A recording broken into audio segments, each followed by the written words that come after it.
On s'appelle Dalmata Hospitality. L'hospitality, c'est un mot qui n'est pas juste usurpé. C'est que même en période de difficulté, même lorsque vous avez des gens qui n'ont pas l'habitude d'avoir de l'hôtel, mais qui ont besoin d'hospitalité, nous on était là pour répondre à cette demande. Ok. Bon, mais le clap, je le fais quand même sur laquelle des deux? Allez, c'est parti. Clap.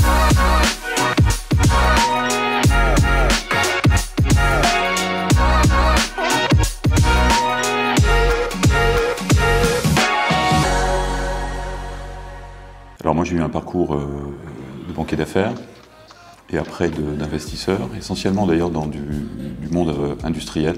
Dans mon fonds d'investissement où j'ai travaillé, j'étais responsable au bout d'un certain temps de l'hospitality. Et à un moment donné, j'avais envie d'avoir une expérience entrepreneuriale qui me permettait de mettre en avant un peu ce que j'avais en tête de faire comme type d'investissement.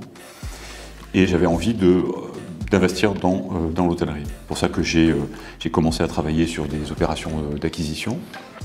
Je suis sorti donc du fonds d'investissement et plutôt levé de l'argent pour faire des acquisitions.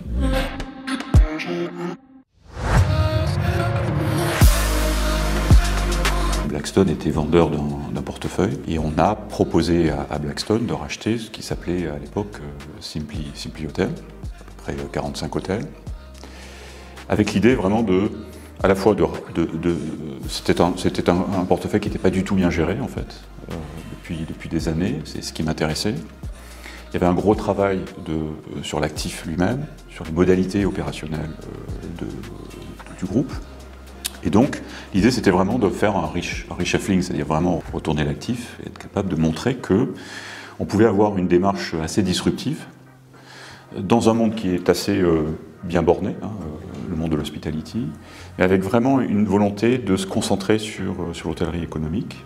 Je venais en disant, je pense que dans l'économique, il y a un aspect résilient qui est très important. C'était il y a 5 ans. Et par ailleurs, il y a encore beaucoup d'éléments opérationnels qu'il faut améliorer parce que c'est une industrie qui s'est assez peu remise en cause.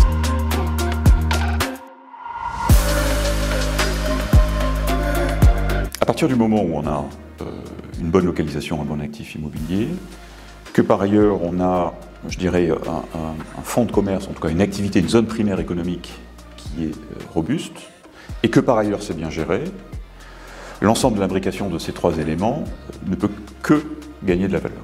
Pour moi, l'élément essentiel, c'est de montrer que, même si on est dans l'économique où la valeur intrinsèque dans la valeur de l'hôtel, de l'immobilier est plus faible que dans du haut de gamme ou dans du mid-scale, la création de valeur sur l'activité elle-même ou sur la supervision de cette activité sont des éléments qui sont essentiels dans l'amélioration de la valeur immobilière, dans l'amélioration de la valeur des fonds de commerce, et quelque part du groupe au global tel qu'on est aujourd'hui chez Dalmata Hospitality. On a mis en place une plateforme de gestion d'hôtels économiques. On a industrialisé 80% des processus de gestion opérationnelle de l'ensemble de nos hôtels. Et on a appliqué dans l'ensemble de la gestion de nos hôtels des outils, des modalités de travail que l'on trouve plutôt dans du upscale, mid-scale, upscale. Ça a été très fort pour le groupe. Et du coup, on a eu effectivement en 2020 et 2021 qui étaient très décorrélés de ce que les autres ont fait. Ce qu'on voulait montrer, c'est que c'est intéressant d'investir dans l'économique. 2, c'est résilient, mais ça l'est vraiment, c'est pas juste de façon académique.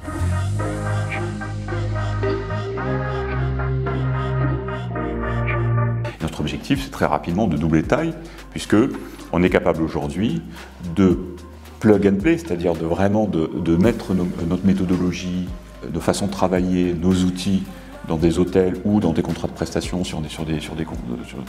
et gérer très rapidement avec des ressources qui sont nos ressources d'experts, très facilement le double d'hôtels, avec l'objectif effectivement d'être dans les 2-3 ans à 150 hôtels sous gestion, parce qu'on est capable de le faire et on est capable de dupliquer notre modalité. Elle peut être à la fois dupliquée sur d'autres hôtels qu'on aurait à acquérir, c'est clair, sur d'autres hôtels sur lesquels on pourrait avoir des contrats de prestation de services, mais on peut même, et c'est ce qu'on est en train de créer, permettre à certains hôteliers de dire sur le revenu management ou sur les sales, enfin sur le commercial, on vous offre un service, on va vous faire bénéficier de notre expertise et de notre service sur ces domaines d'expertise sur lesquels nous, On a mis en place des outils et des processus qui ont été très largement testés dans les conditions les plus extrêmes de ce qu'on pouvait avoir dans une industrie comme l'industrie de l'hôtellerie. On a commencé à regarder des portefeuilles dans lesquels il y a du 4 étoiles. On est capable de le faire en France, mais aussi, on est capable de le faire aussi en Europe.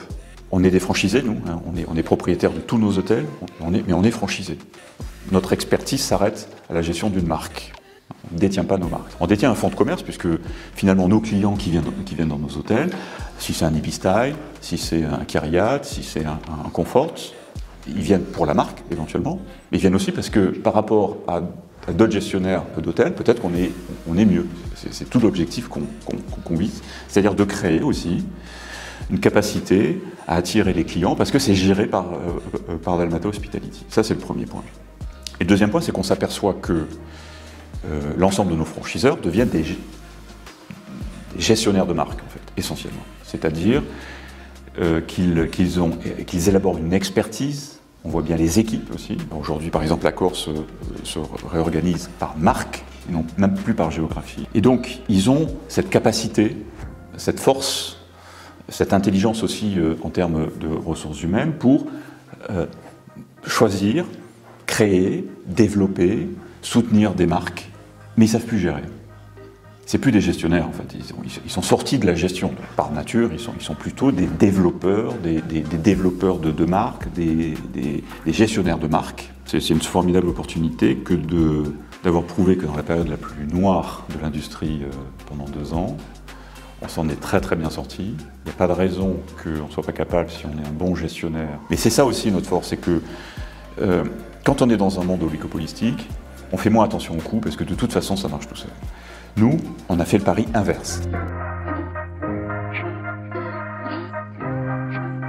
C'était aussi un énorme travail de conviction pour mes associés. C'est-à-dire qu'il fallait leur expliquer pourquoi il fallait qu'on les sauve. L'effet exceptionnel de cette période-là, c'est qu'on voit la force humaine dans des périodes de grande crise. À la fois d'énormes faiblesses, parce qu'il y a aussi des périodes de découragement énormes dans les équipes, mais aussi des forces insoupçonnées, des gens qui sont restés dans l'hôtel, qui ont laissé leur famille chez eux, et qui sont restés à l'hôtel pour pas prendre le risque de leur famille d'être malade. Ça, c'est remarquable. C'est absolument remarquable. Effectivement, le 2022 nous a permis de d'un seul coup dire regardez notre métier, quoi. C'est-à-dire qu'on est là aussi, et c'est quand même très agréable de se retrouver dans notre métier de base, accueillir des gens, avoir un environnement économique qui est plus serein, même si on revient encore dans un cycle un peu moins serein. C'est ça la force du groupe Dalmata Hospitality. C'est pas juste le fait d'avoir mis des processus, c'est pas juste le fait d'avoir rénové, c'est pas juste le fait d'avoir eu des meilleurs résultats que beaucoup d'autres. C'est le fait de dire on est disruptif dans la modalité aussi, de faire en sorte que les gens se forment, s'approprient une modalité de travail qui est très entrepreneuriale. Mais quand on y arrive, c'est franchement un bonheur incroyable, quoi. Il n'y a pas d'équivalent. À titre professionnel, évidemment, à titre personnel, c'est autre chose. Mais donc ça, c'est vraiment très très fort. Merci Emmanuel, merci Simon d'avoir pris le temps de me questionner.